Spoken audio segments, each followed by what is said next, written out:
السلام علیکم پیارے بچوں، کیسے ہیں آپ لوگ؟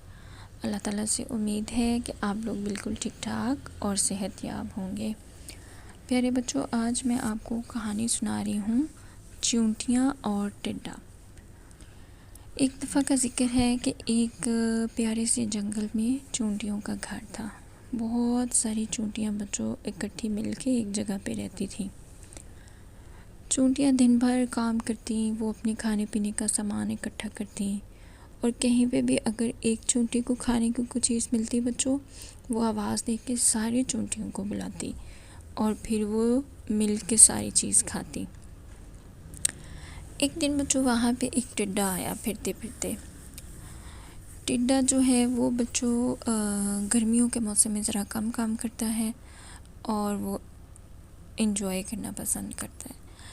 ٹڈے کو بچوں گانا گانا بڑا پسند تھا۔ ٹڈے نے وہاں درخت کے سائے میں بیٹھ کے تو گانا گانا شروع کر دیا۔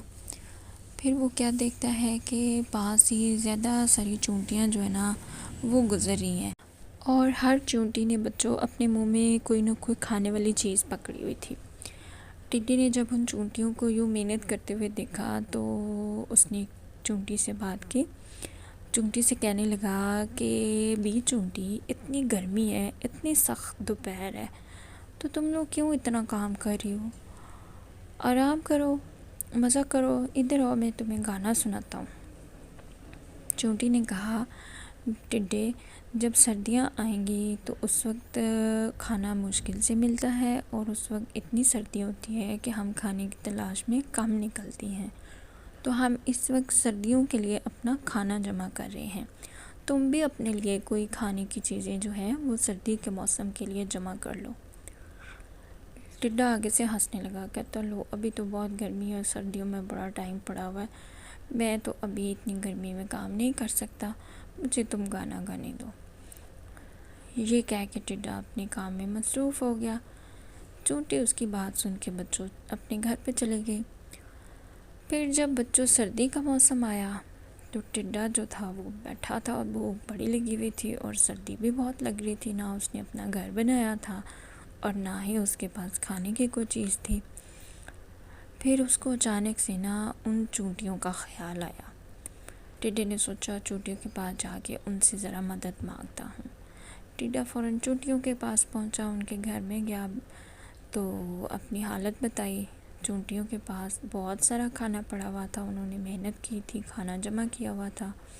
چونٹیوں نے اس میں سے جو ہے وہ کافی سارا کھانا دیا ٹڈے کو کھانے کے لیے۔ ٹڈے نے وہ پیٹ بھر کے کھانا کھایا اور چونٹیوں کا بہت بہت شکریہ ادا کیا، اور نصیحت پکڑی کہ آگے سے جو ہے وہ بھی اپنے لیے سردیوں کے کھانے کا بندوبست کر کے رکھے گا۔ پیارے بچوں، اس میں دو سبق ملتے ہیں ہمیں۔ ایک تو یہ کہ محنت کبھی بھی رائے گاہ نہیں جاتی، انسان نے محنت کی ہو اس کو جلد بدیر اس کا پھل ملتا ہے۔ اور دوسری بات پیارے بچوں یہ کہ آنے والے وقت کے لیے تھوڑی سی پلاننگ انسان کو کر کے رکھنی چاہیے۔ اب جیسے کہ چونٹیوں نے کیا کہ وہ سردیوں میں زیادہ سردی ہوتی ہے، چونٹیاں باہر نہیں نکل پاتی، تو انہوں نے اس کے لیے پہلے سے اپنا کھانا جمع کر کے رکھا ہوا تھا۔